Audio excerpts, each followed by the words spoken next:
ให้ทั่วหับเราหูอยู่ตาเสอันแล้วอันเมื่อวันนี้คำลูกยิงเปิ้นไปเลยเฮาเลยทบ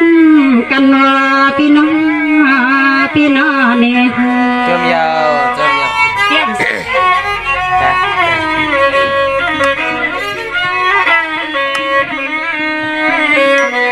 นี่คำปังก็เปลี่ยนน่ะน้องก็มั่งสู่เต็มเลยเมื่อนั่งเลยหันสู่มือไกลๆนั่งเอาใจจำนะสักใจอันดูปีในวันไงน้องเฮานี่มองแล้วเป็นตาเสอันดูวันนี้คำลูกยิงเปิ้นไปเลยนี่หาคันมาสั่งสู่เรื่องที่ทบกันนี่นะ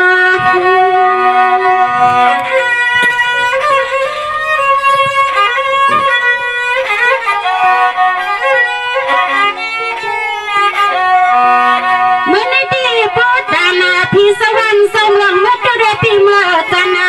สองพี่นางน้องฮาลิมาฮบงาฮาต่อกันเมื่อพี่กันลาย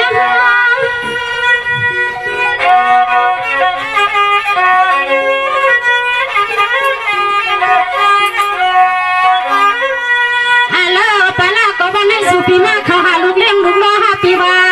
ฮัลโหลปาลาก็วันนี้คนปีมาเขาหาลูกเลี้ยงลูกล้อใจเธอเขาเมื่อไรน้อยหนวดพอ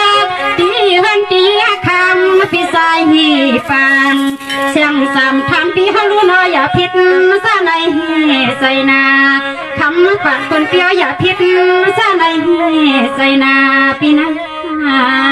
าเนี่ย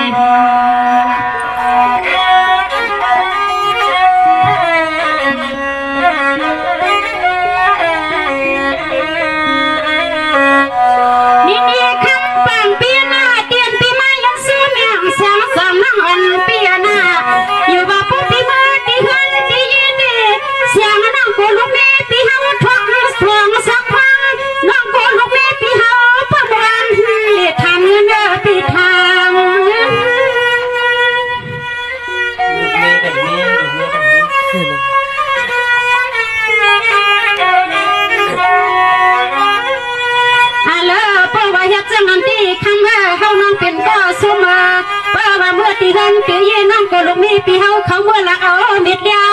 คำเมื่อสักเอาลื่นพึ่งลื่นไฟคำปังฮัลโหลอำทางไม่ยกคำปังปีติลีเปลี่ยนซึ่งแมวนาเสียงสามเปียงหักสู่กายก่อนจะปันนี่คิดทางฮอเลยนอนพันเยอะปีว่านอ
ซึ่งให้ผู้ลิเปลี่ยนตีมาตีตวงพี่เสือปีนี้ก็มองก็มองวันไหนก็ข้ามาเฮานั่งยิง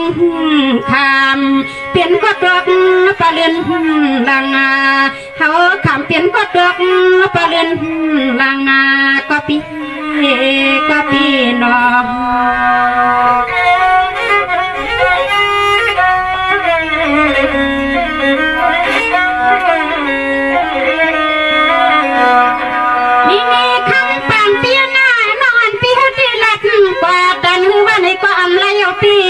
ไอ้กังปีเฮาสัมปุริมีไว้นางลูกนี้ลูกนี้วันใหม่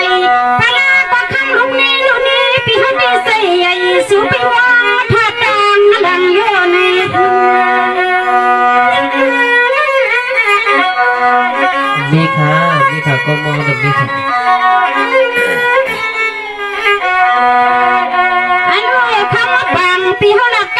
ก็หิวได้มีก็มองสุนัยเลียนยาวเก้ามีเฮามีสันมีสังสุโมหาปิสุ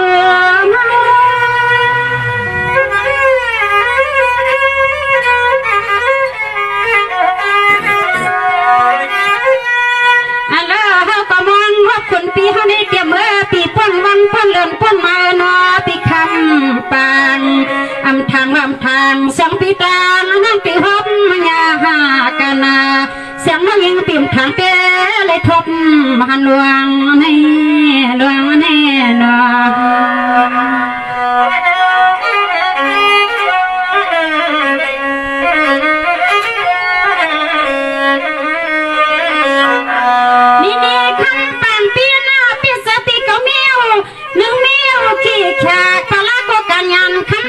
ปีกะหางมาเขามือเลยเห็นน้อยนั่งสุกน้องยังเกยนับในใส่หนอ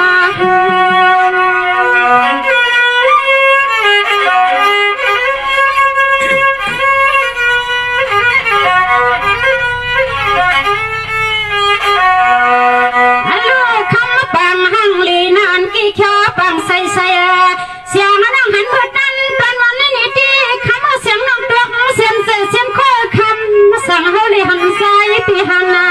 ซ้าย